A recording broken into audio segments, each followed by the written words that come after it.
G'day, welcome to New Game Plus, Crinj here, and we do have another episode full of new content actually. We haven't got any repeat stuff this episode. We're not quite coming to you from the studio, it might look like it, but this is movie magic. It might just be a green screen in my bedroom. We've got Jason talking about The Last of Us 2, a part 2, which is, I believe, coming out shortly as of airing on C31, but he had a lot of reservations about what a Last of Us Part 2 might look like after the ending of the first game, so he brings us his spoiler-free impressions of The Last of Us 2, but he does spoil some of The Last of Us 1, so heads up on that one. Jamie and I talk about Wonderful 101 as well. It was originally a Wii U game from Platinum Games, but it's now on PS4, Switch, and PC, so we talk about what that game is like when you don't have the second screen on that Fisher-Paykel dinner plate that the Wii U had. And finally, Em and I have been playing A Short Hike, which we got as part of an itch.io bundle. We'll get into that, but it's this gorgeous, like pixelated indie adventure exploration game, and honestly, I'm really just keen to play more of it. So that's what's coming up in the show this week. But first, something completely different. Now, I'm not a really big sports fan, but I do love sports TV shows, movies, docos. It's that sort of sports highlight without having to watch it for a whole fucking year thing. Mix of the underdog story, inspiring coach story, and what have you, I really enjoy. Like a lot of people, I've just watched The Last Dance, which is the Michael Jordan doco series, which I really enjoyed. It does have that thing where the subject is also part of the producing team. How much of that is trying to reflect better on him, which happens a lot of the time. But I really enjoyed it, like a lot of people. So it got me sort of on a bit of a fix for other stuff like that. I love Friday Night Lights, one of my favorite TV shows about a small high school football team in Texas. And I found the sort of spiritual successor to that show, which is also, it was on Netflix. And it's called Cheer. It is a 6-part documentary series about a university cheerleading team competing for some tournament at the end of the year. Now, I didn't think I was going to like it, but I really, really enjoyed it. It has that sort of, a lot of things that I like about these sort of sports docos and sports series and sports movies. It has inspiring coach. It has sort of the small town. They're in a small town in Texas. There's a lot of these kids who are on the team who this is their escape, their chance to sort of get out of their sort of less than stellar home life. There's some really good emotional beats, and it's actually not so much cheerleading as in pom-poms, but like let's fucking flip people in the air a lot. So that was kind of cool. And I really, really enjoyed it. I was surprised at how much I enjoyed it and how much I connected to it. It's only 6 episodes of season 1. They might do a follow-up, but obviously, there's a whole thing happened this year.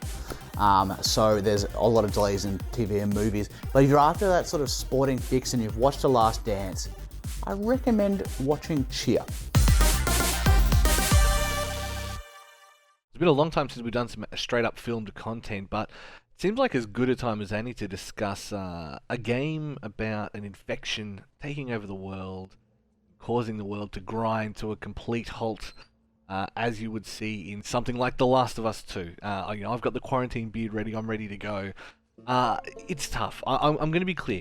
There are certain things that I'm allowed to discuss during this review. There's a lot that I'm not. And the problem is, it's not even about spoiling, because I don't want to spoil just to say, oh lol, did you know that X? But it's hard to give context to a lot of the story when we can't discuss the story. We can discuss The Last of Us 1 story, so just spoiler warning now, I guess. That to give you some framework for The Last of Us 2, I will be spoiling The Last of Us. So let's just do that, right? The Last of Us 1, it ends. And it ends with Joel taking young Ellie to the Fireflies, and she gets to the Fireflies, and they realize that to make the vaccine out of her immune blood, they will have to kill her. Joel doesn't take well to that news, and he kills them all and takes Ellie and escapes. And that is literally the ending of Last of Us 1. It is fantastic. It is genuinely one of the best games of that generation, probably one of the best games we've ever had. So then you go ahead and you make a sequel. So you say, I'm going to make a sequel about probably one of the best games that Sony's ever made. Using this not unique setting, but unique enemy, unique way of telling that story, and we're going to make a sequel, and we're going to make it about the same characters technically, and so there was always flags ticked for me. I was always so worried, because you've built this universe and then you're just going back to the same characters. To answer that specifically, they do fix a lot of that. They don't fix it in the sense that they don't waste that. They use it well in telling the end of the the Ellie and Joel arc, and continuing on and showing what the world looks like afterwards, and as well as everything that happens in the story. It does a good enough job of closing that off and showing how that's still important. The problem is, it takes a long time to do it. So, you're looking at 23 hours or so, maybe 25, 30 if you're playing it on one of the harder difficulties to finish the game. And, I just don't think it gives the back end of the story enough time to grow. It's all I'll say. We can't discuss anything that goes on at the end, obviously, and I'm not going to spoil the ending. But, it starts off, Ellie takes a group from a thing to Seattle, and everything kind of kicks off. And it's, I don't know. And I want to give you an idea of as someone who loved the first game, had real bad reservations about the second game. Like, I've been terrified of this second game being bad from the get-go. And so it's really hard to measure that when I can't go into the specifics of why I think so. But what I can do is at least give you an idea of what I enjoy and what I don't enjoy about this new one. The one thing I will say is I've turned down the combat. So the one thing the game allows you to do is customize your difficulty. So you can have enemies at moderate. You can have your NPC characters as it's either super assassins or better or worse, and you can play with 5 or 6 sliders to change that. And I think that's really cool. So for me, I had to play it on a timeline, so I've had to get it through for review. So I just turned the difficulty down a little bit. When I say the difficulty, I just mean literally the enemy perception. So there's one that, perception and flanking and all that kind of stuff. That's all I turned down.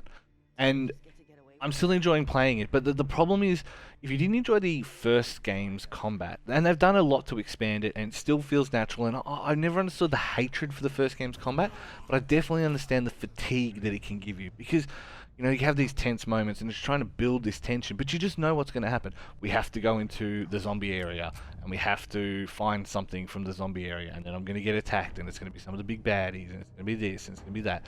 And so it becomes formulaic in that sense, and I think that is probably the biggest change from the first to the second one. In the first one, we had a lot of these flashbacks and a lot of these scenes, but it did the 4 seasons thing. Summer, winter, fall, summer, winter, autumn, spring, autumn. And it's obviously a very simple storytelling model, but it works. This one feels like a TV show. The more I play it, the more I really feel like it just feels like a TV show. And that is to both its detriment and to its betterment. It breaks up the action enough, takes us back to these scenes of the characters existing either before or during what's happened, and it does a good job of balancing the flashbacks with the current day action. This is set 4 years afterwards. You're in Seattle. You have all of these things that happen in the current day, and then to give you backstory, they do the flashbacks. And as much as that is a cliched thing in and of itself, it does a good job of telling those stories. And it helps you connect the dots as time goes on. Like I say, if this was a 10-episode Netflix series, it just plays in my head like a television series. Again, not to necessarily its betterment or detriment. It's just specifically written that way, and it tells its story as well. The other thing that obviously is going to be a concern is that people are going to be like, oh, if you've ever followed Neil Druckmann's Twitter account, Twitter's a trash fire to begin with, but if you've ever followed Neil Druckmann's account, it's pretty bad. He just can't help himself. It keeps getting in his own way. But the game covers a lot of these topics that people would consider hot button SJW topics. There's tribalism, and there's religion and religious fanaticism, and government overreach, and all of these things that are topical nowadays, and even into down into interpersonal stuff. And it handles them well. It handles them with enough nous that it gets the points across. It can be some of the writing, especially in the early part of the game, is a bit clunky. I don't know whether they fired writers midway through or something, but the dialogue tends to get better as time goes on. And as much as you know, you want to like characters. People always want to like the characters in their games. You won't like everyone in this game, and I think that's good. I think that's what works about it. So I guess, is it worth playing like Last of Us 2? Yes, it's a very good game. It does a great job of doing what it does. Your mileage may vary on the end a little bit, and I'm going to go into a lot more detail. I've got another video coming up very soon on newgameplus.tv that's going to go a little bit more detail. It's going to be a bit spoiler heavy, but it's going to go a little bit more detail about why I think specifically it succeeds and fails. I really want to deep dive this game, and that to me says it all. I've played it once. I want to play it again. Just smash through the story, like chuck it on light, smash through the story, just to really nail down my thoughts on certain things and understand what I liked about it. So it wants me to, I want to go back and play it to help myself understand it further. And to me, that is a sign of a game that I very much enjoyed. So The Wonderful 101 was a character action game that looked kind of interesting on Wii U. It was a Wii U exclusive. And Jamie, when you were trying to explain this game to me, it's like a character action game that you were a Kickstarter backer of for the port to like newer systems that's just been released, but you wouldn't recommend it to. So I guess to begin with, walk me through what is The Wonderful 101. So The Wonderful 101 was originally a Wii U game that was probably one of the biggest games. It was like the big game by Platinum Games for their first big Nintendo exclusive. Like they did this, they go on to do Bayonetta 2. They will also go on to later do things like Astral Chain. So now that it's out of other consoles, I can throw this away. And now I can play it on my PS4, my PC, or my Switch, which is pretty handy. So you're playing it on PC, but you also pointed out that a lot of how The Wonderful 101 is structured gameplay-wise is you like the dual screen setup. Like it's got the Wii U, it's got the DS situation. I guess before we get into the specifics of how it handles DS stuff, what is the fundamental gameplay loop of as a character action game? Okay. How is it sort of formatted? So compared to something, so this is developed by Hideki Kamiya. It was designed by a guy called Hideki Kamiya, who some of you may know as being the guy who made Devil May Cry, Resident Evil 2, and spends most of his days just being a troll on Twitter. And blocks a lot of people on Twitter. Yeah, he does. But basically the idea of it, it's an isometric game. You basically control effectively about 100 characters at once. But you're always in control of one specific kind of leader character. So you've got, say, Wonder Red, whose big thing is I have like a giant fist I can use to punch people or manipulate items. I have another character called Wonder Blue, who he has a sword, so I can actually do like big long range attacks. There's another character called, I think, Wonder Green, who has a gun, so you can do range stuff.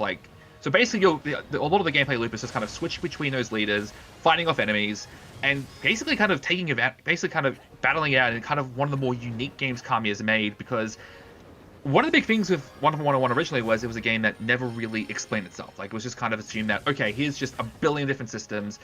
The game doesn't tell you any of this, and this is kind of one of the big issues with the remaster, is that it doesn't really help much in that part, which is kind of a bummer. So the action part itself is, you mentioned it's isometric, which I imagine would change how you look at, how a game looks first of all, but how you approach different combat scenarios, especially compared to something like a Devil May Cry or a Bayonetta.